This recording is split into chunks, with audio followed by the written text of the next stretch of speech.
Xbox Game Pass, here are 10 suggestions for the month of February. Be sure to like the video. Subscribing is great as well. And if you're grabbing Xbox Game Pass, consider using the affiliate link in the video description. It takes you to the Microsoft Store and helps support the channel. So first up, we have Atomic Heart. This game looks just absolutely insane. It's filled with wacky, intense, over-the-top shooting action, apparently some puzzle-like things going on too, and it's just bizarre. It really, really is just absolutely bizarre looking. Everything I've seen of this game looks crazy. It looks weird, it looks frantic, it looks wild. This could be really, really cool and really, really good. I don't know, it looks insane. That's the biggest thing I'm kind of taking away every time I see it. I'm like, what is going on in this? Why is all of this happening? There's like robots, and I guess a mind control thing went all bad, and obviously things are falling apart. Yep. This is Hot Wheels Unleashed, which is a way better racing game than it really has any right being, honestly. I did not expect this at all, how much I enjoyed Hot Wheels Unleashed. It is a pleasure. It is a blast. It brings the toys to life like never before. You get to use a huge range of different Hot Wheels cars, and you get to go on all these different tracks and all these larger-than-life environments. It really does feel like kind of putting the toy on a track and seeing it race around, but you're actually like on that track racing around. It's really, really well done. Features a wide range of different racing options, different environments, different challenges, different setups, different game modes. It's cool, it's exciting, and it looks excellent. It really is just absolutely aesthetically pleasing. I think they nailed this Hot Wheels experience. It really, really is quite cool, and just a pleasure to drive about in. This is Mount and Blade 2 Bannerlord, the long-awaited follow-up that allows you to basically take a really in-depth sort of role in large-scale conflict as you are battling within these various kingdoms, elements of strategy, elements of action and role-playing, huge parties of soldiers in these massive overall campaigns.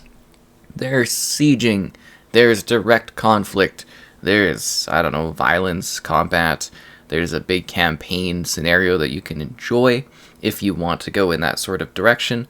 There's also just a really large-scale multiplayer portion as well, if you want to do some battles and compete with others in a variety of different scenarios. Enjoy infantry, enjoy being a ranged sort of like archer or whatnot, or also jump on horseback and join the cavalry. It's really up to you and how you want to play the game. This is Madden NFL 23, the latest entry in this EA Sports franchise, where it's all about throwing the football around as you play any of the different teams from the league. You can kind of create your own sort of story too. If you want to build up and become, I don't know, some sort of player in the league, you can go in that direction. There's the online multiplayer to play with others. It's pretty standard. It's Madden. It simulates the sport of football. It's a timely release with Game Pass, as it always is. About the same time every single year they do this, so it's a pretty standard thing that you can get used to, that's for sure. And yeah, enjoy the game locally, enjoy the game online, play with friends, play against others online to become more powerful than you ever could have imagined in the football course, or just, enjoy different franchise leagues, enjoy some different combinations and changes of football, and enjoy this sort of celebratory entry in the franchise as you go out there and, EA Sports, it's in the game. This is RoboQuest, which is a roguelike sort of shooter that looks and plays kind of Borderlands-esque, which is a bit strange.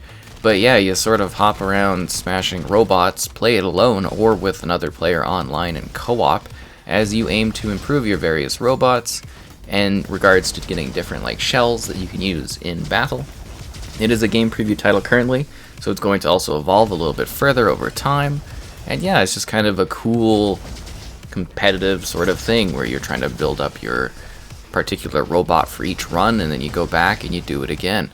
And it's going to be a little bit different, a little bit of a unique scenario every time you go at it, as you gather differing weapons, fight differing robots, and basically try to survive as long as you can in order to get enough points to make your base a little bit cooler and make your base offer something a little bit more unique for you to enjoy in another run. This is Shadow Warrior 3 Definitive Edition. So the full and now upgraded further version of Shadow Warrior is here as you go about in this very comedic, violent, and kind of just straight up bizarre sort of game. It mixes frantic, fast-paced action with like parkour, adventuring, hack and slash, shooting, weird fantasy bits. This is like obviously the third entry, but I think if you're jumping in fresh, you can kind of get an idea of what's going on too, as it is really odd. It's a very, very odd game, but you know, it's kind of entertaining. It's got some cool different stuff to it. They're adding some additional things, gruesome executions, weird moments, and comedy that will either hit really well for you or you'll be like, huh? So yeah, it's definitely something a little bit different. This is SD Gundam Battle Alliance. So this one is the Gundam things, the big mechs, and you shoot stuff.